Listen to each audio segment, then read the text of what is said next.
In the soft grey light of dawn, the forest holds its breath. As the first golden threads of sunlight begin to weave through the canopy, life stirs. Among the high branches, a figure moves with deliberate, weary grace. This is Jade, an old monkey, her fur no longer the vibrant green-grey of her name, but faded, like moss on ancient stone. Her day does not begin with play or social chatter, but with a deep, essential need to find food. For Jade, eating is not merely habit, it is a careful daily medicine. She moves slowly along a slender branch, her experienced eyes scanning not for fruit, which is scarce and contested, but for the humble bounty others overlook.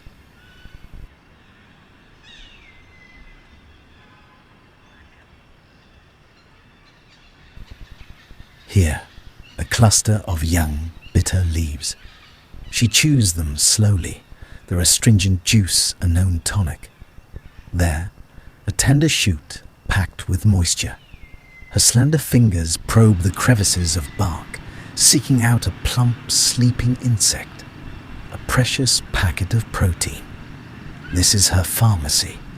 The weeds, the plants, the crawling things. In them, she finds the vitamins to strengthen her bones, the protein to fuel her tired muscles. Each bite is a quiet act of self-preservation.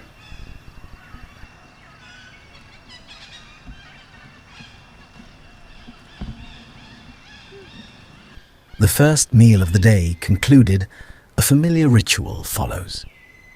Jade seeks not company, but quiet. She finds a sun-warmed rock, flat and smooth, cradled by the roots of a great fig tree.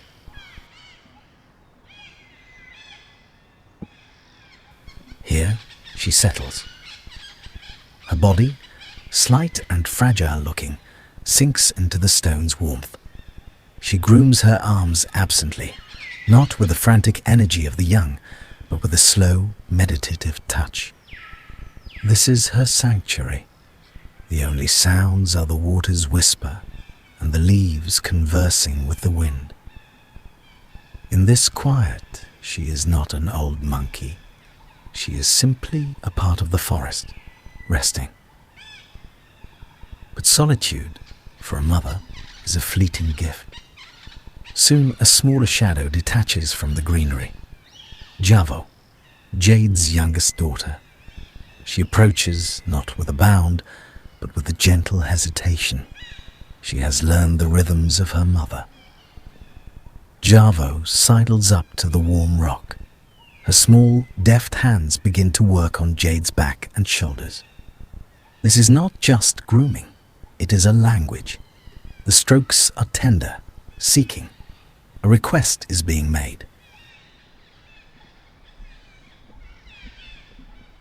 As the massage continues, Javo nuzzles closer, her intent clear. She seeks the comfort, the nourishment of her mother's milk.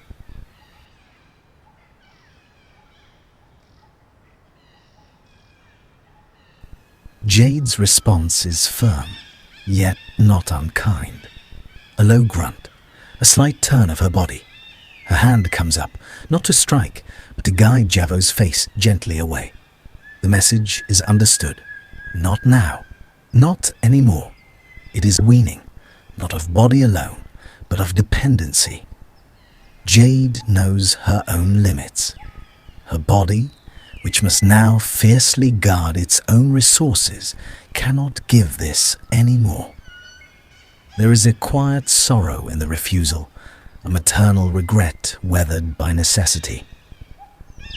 Javo pauses, her bright eyes taking in her mother's resolved posture. Then, with a resilient acceptance of the young, she gives a little shake. The request is withdrawn, stored away, and with a sudden, powerful spring of her legs, she is gone, launched into the green tapestry to find her own breakfast among the higher, younger branches where the figs are sweeter. And now, trouble arrives on the wind. Members of another troop, bold and testing boundaries, burst into the nearby trees. Their energy is chaotic, aggressive. For Jade, quiet is a choice. For them, noise is a weapon. A younger male, full of bravado, focuses on the solitary figure on the rock. He swoops down, chattering, trying to displace, to intimidate. In a flash, he is upon her, pulling, grappling. Jade, startled, loses her purchase. For a terrifying second, she tumbles, a flutter of grey fur against the moss and stone, and lands in a soft thicket below. The fall is not far, and the undergrowth is kind.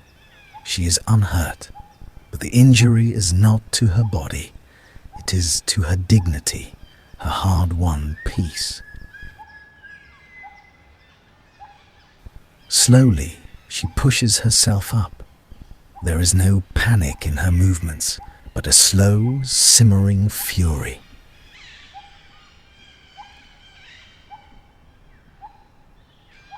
She does not look back at her taunter, now chattering victoriously above. Instead, she brushes off the leaves, her eyes dark and focused.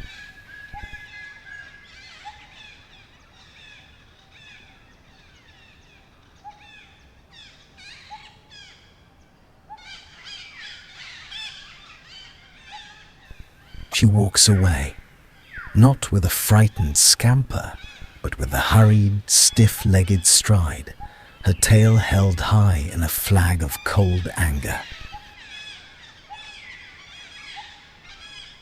Every step says, "This place is no longer safe."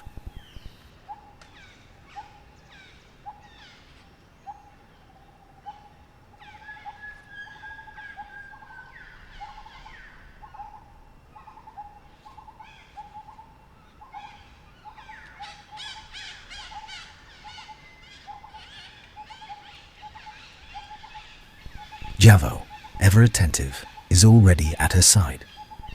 Jade stops for a moment, gathering her small child close. They sit, hidden by a fern. Jade's eyes assessing. This is a council of two. She is reviewing the map of the forest in her mind, weighing danger against distance, her own fatigue against the need for safety.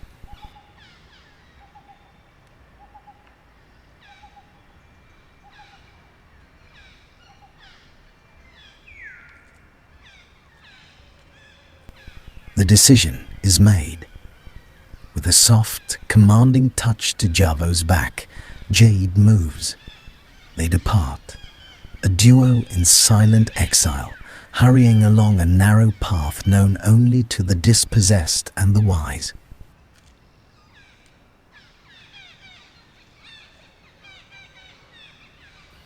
The destination is not a place of abundance, but a place of quiet.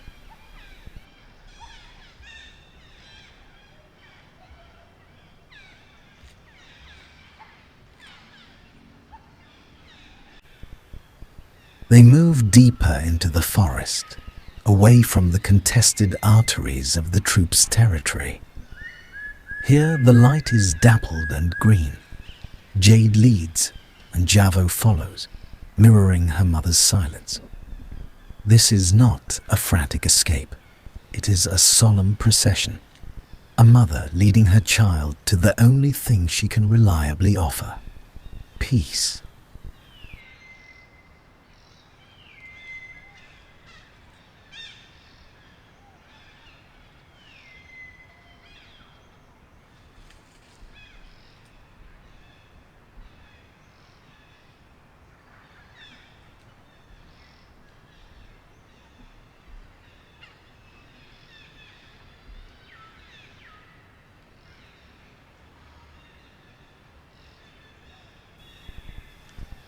When Jade's breath begins to come short, she does not push.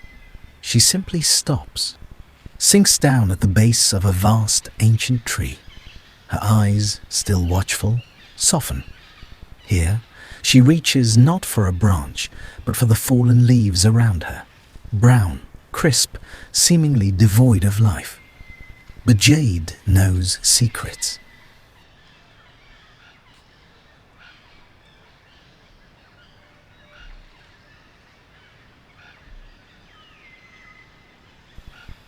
She selects a dry, leathery leaf, brings it to her mouth, and chews slowly.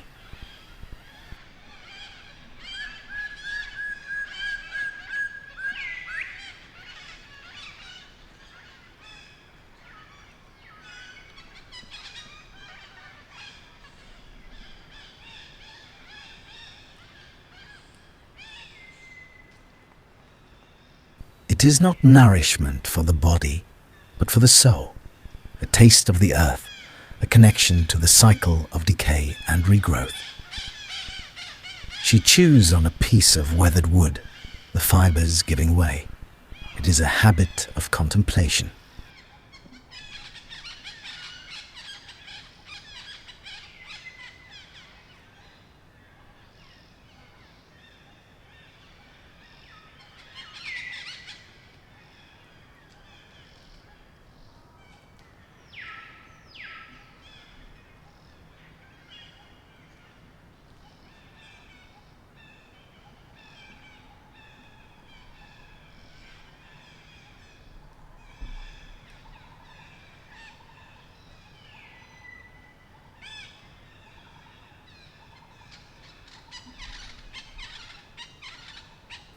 A little later, renewed, she moves on until she finds it. A perfect small clearing. A young tree with a canopy like an umbrella. The space beneath it is soft with moss. This is the place.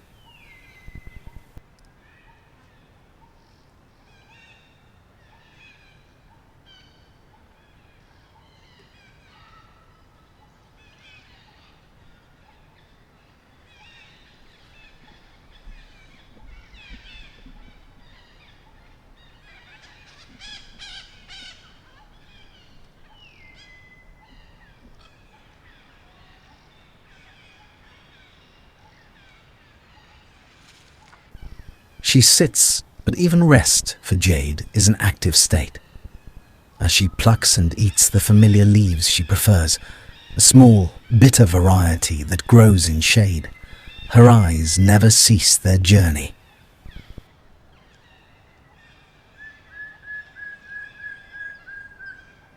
They sweep the periphery, flick upwards to the branches, scan the shadows. She is not paranoid. She is prudent.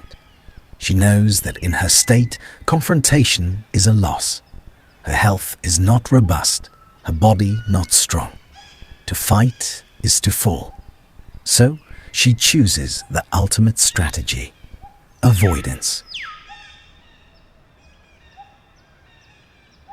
Her society is not the troop.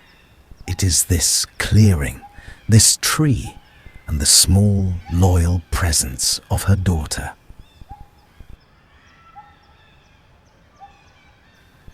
And sometimes the forest itself offers compassion. Seeing the calm here, perhaps taking pity on the old mother and her child, a kindly wind shakes the branches of a distant tree. A gift descends, a ripe, sweet mango, its skin blushing red and gold. Then another, and nearby the spiked green orb of a custard apple, its flesh promised to be creamy and sweet.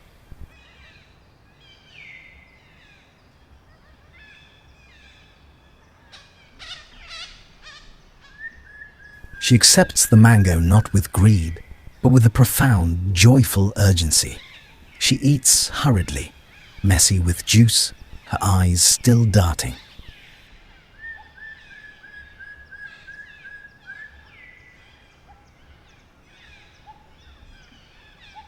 Javo eagerly tackles the custard apple.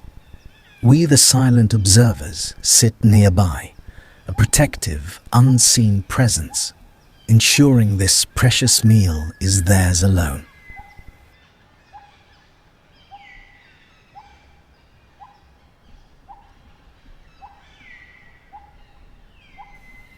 For these few minutes, the struggle is forgotten. There is only the sweet, dripping nectar of an unexpected gift.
After the feast, a deep golden lethargy sets in. Stomachs full, they move only a few paces away.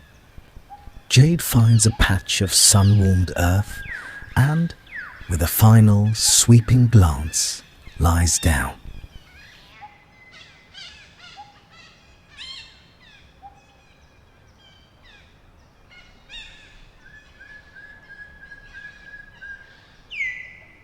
She sleeps, right there on the ground, her body curled, her face finally relaxed.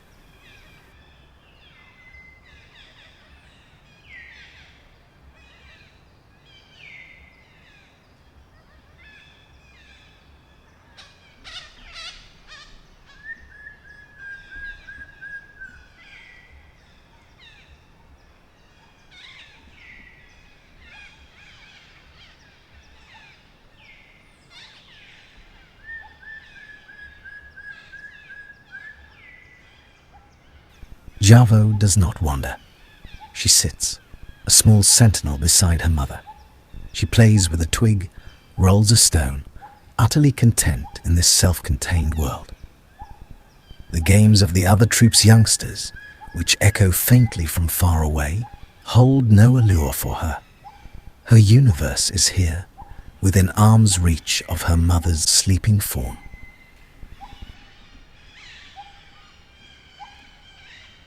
And then, a third shadow falls across the glade. Jing, Jade's elder daughter. She arrives not with Javo's tender care, but with a casual, almost indifferent air. She sits beside her sleeping mother, but offers no massage, no grooming. Her presence is not for comfort, but for proximity. She scans the ground for leftover fruit scraps, for crumbs of the feast.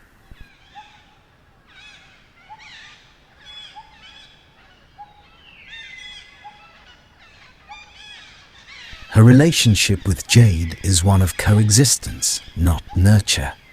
There is a quiet distance there, a story of its own.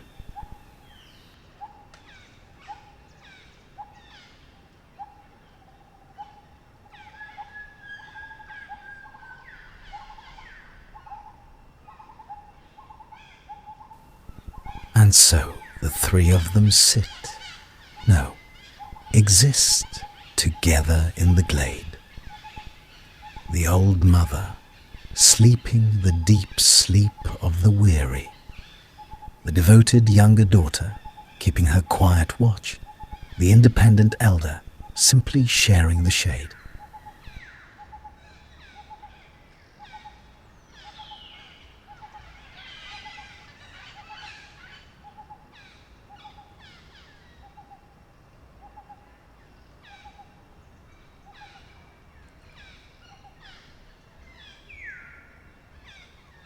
The sun arches overhead. The patch of light shifts, dappling their fur. An hour passes, then another.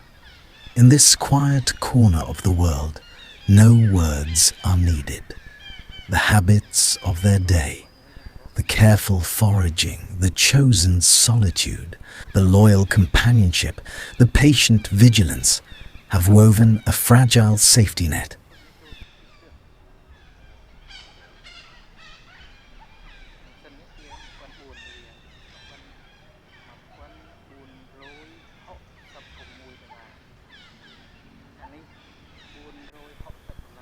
This is not just a day in their life. It is their life's philosophy, written in actions, not words. A testament to survival through quietness, to love through proximity, and to finding peace, one carefully chosen, leaf-strewn glade at a time.